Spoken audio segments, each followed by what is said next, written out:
I never thought I'd be sharing my own story here, but after what happened recently, I figured this was the place to get it off my chest. My name is Alex, and I wasn't born into money. Everything I have, I built from the ground up through years of hard work, sacrifice, and setbacks. I never had a safety net. No rich parents to bail me out when things went south. It was just me, a laptop, and an idea that grew into something bigger than I ever imagined. I started my own tech company in my mid-20s. It wasn't an overnight success. I spent years grinding away, working 16-hour days, and living in a tiny apartment, barely able to cover rent. There were times when I thought about giving up, feeling like I was throwing everything into a dream that would never come true. But eventually, the hard work paid off. One good deal led to another, and before I knew it, my company was taking off. By the time I turned 30, I was officially a millionaire. Not billionaire rich, but comfortable enough to afford a nice house, a luxury car, and vacations on my own terms. Even with all that, I never really changed. I still preferred hoodies over suits, ate at the same local diners, and kept a small circle of close friends who knew me before the money. That's when I met her, Rachel. She was stunning, the kind of woman who turned heads the moment she walked into a room. But more than that, she was charming, the kind of person who made you feel like you were the most interesting person in the world when she spoke. We met at a charity gala I'd been invited to, not my usual scene, after a friend dragged me along. Rachel approached me first, striking up a conversation about my company. At first, I thought she was just genuinely interested, but looking back, I should have noticed the warning signs. She laughed at all my jokes, even the bad ones, and made sure to mention that she wasn't like other women who cared only about money. Things moved fast. We went from dating to being engaged in less than a year. I thought I'd hit the jackpot. Here was a beautiful, intelligent, fun woman who seemed to love me for me, not just for my wealth. My friends warned me to slow down, but I was caught up in the romance. We got married 6 months ago. At first, everything seemed fine. There were little red flags. Rachel never showed much interest in my work, and once we were together, she quit her job, saying she wanted to focus on our life together. Soon after, she started spending money on designer bags, expensive spa days, and trips with her friends. When I suggested slowing down on the spending, she'd get upset, asking, "What's the point of money if we don't enjoy it?" I wanted to believe she loved me, and that I wasn't just a wallet to her. Then, everything changed. It was last Friday. I was scheduled for a business meeting out of town, a last-minute trip meant to take up the weekend. Rachel, knowing I would be away, made plans with her friends for one of their regular girls' nights, where they drank expensive drinks and gossiped about people they barely knew. The meeting got canceled, and I decided not to text her immediately, but to head home instead. I pulled into the driveway around 8 p.m. The house was quiet until I stepped inside and heard voices coming from the living room.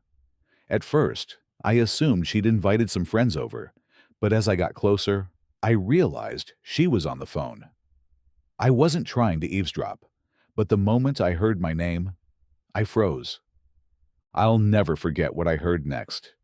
Rachel let out a high-pitched fake laugh, the same laugh she used when she was trying to impress, and said, "Oh, please, Alex is just a temporary fix. Once I have his money, I'm gone." The air felt like it had been sucked out of the room. She continued talking, completely unaware that I was just a few feet away. "No, seriously, you really think I'd stay with him if he wasn't rich? He's not my type at all. But hey, might as well enjoy the ride while it lasts," she added, laughing along with her friend on the other end. Then came words that made my stomach drop even further. "I give it a year, maybe less, and by then I'll have saved enough to make a clean break. And let's be real, divorce means I'll be set for life." I stood there, frozen.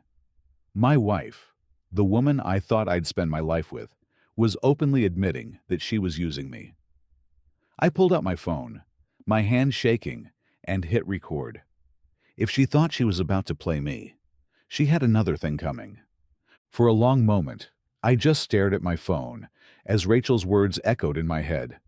I felt hurt and angry, but I wasn't going to let her see me fall apart. I took a deep breath, pushed my emotions aside, and walked back into the living room. Rachel and her friends fell silent as they noticed my presence. Rachel greeted me casually. "Hey, babe, everything okay?" Her smile was wide, but I caught the flicker of uncertainty in her eyes.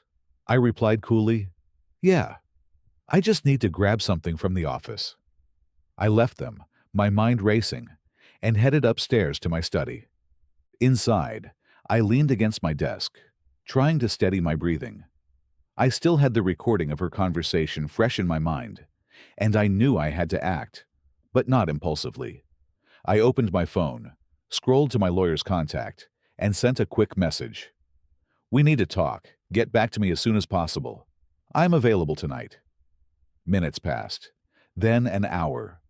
I felt the impatience rising until finally, after another half hour, a reply came. It wasn't from my lawyer directly, but from his office. "Sorry for the delay. Your lawyer will meet with you first thing tomorrow morning to review your case." I sighed in frustration, but knew that the waiting was necessary. I couldn't rush things, especially when everything I'd built was at stake. That night, while Rachel remained downstairs oblivious to the storm unfolding, I stayed put, calculating my next move.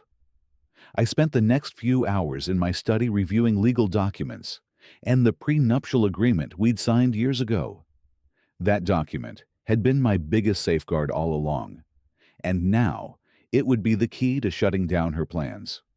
Over time, I'd learned that you must protect your assets, be they investments, property, or even your marriage. Eventually, I heard a knock at the door.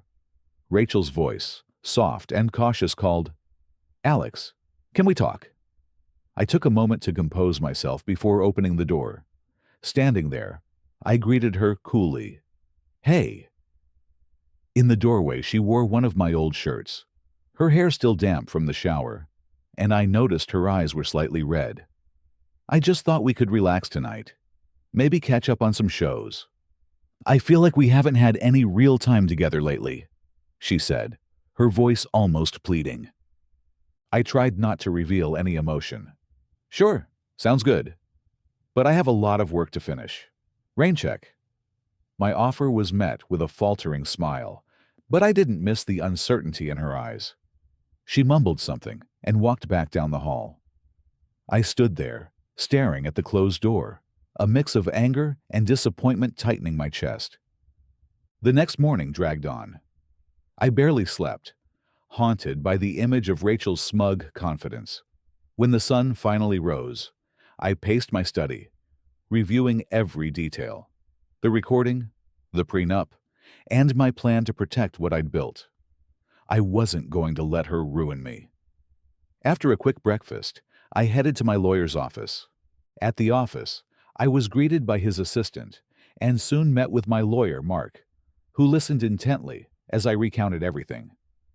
"Rachel," I said, "I think she's been planning to leave me once she gets everything she wants.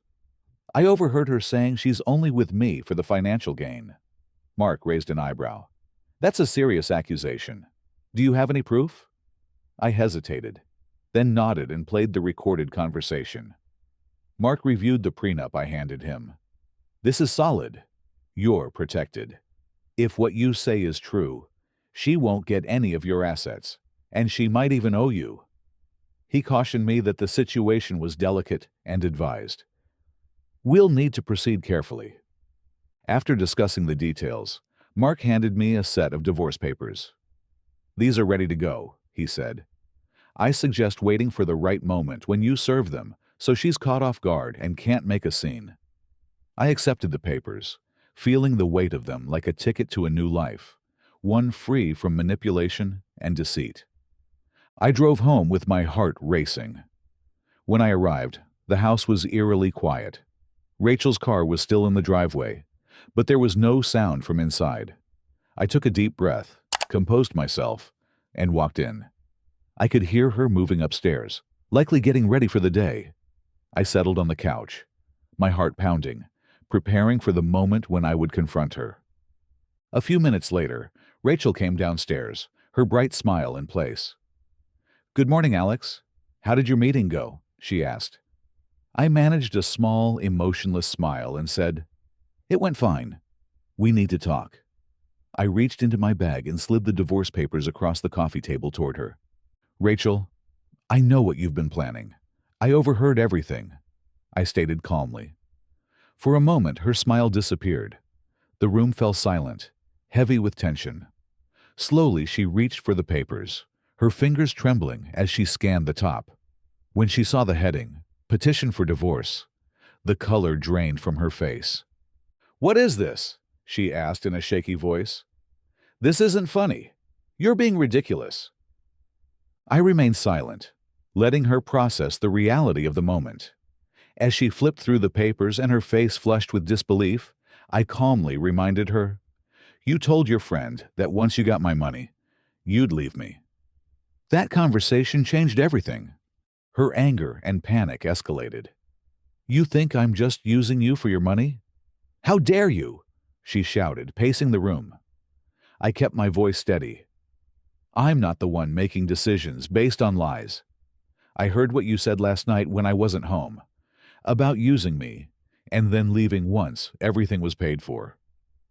Her face twisted in confusion and anger. "You're making a mistake, Alex. I love you. I always have. We can work this out," she pleaded, her voice cracking as she stepped closer. But I wasn't swayed.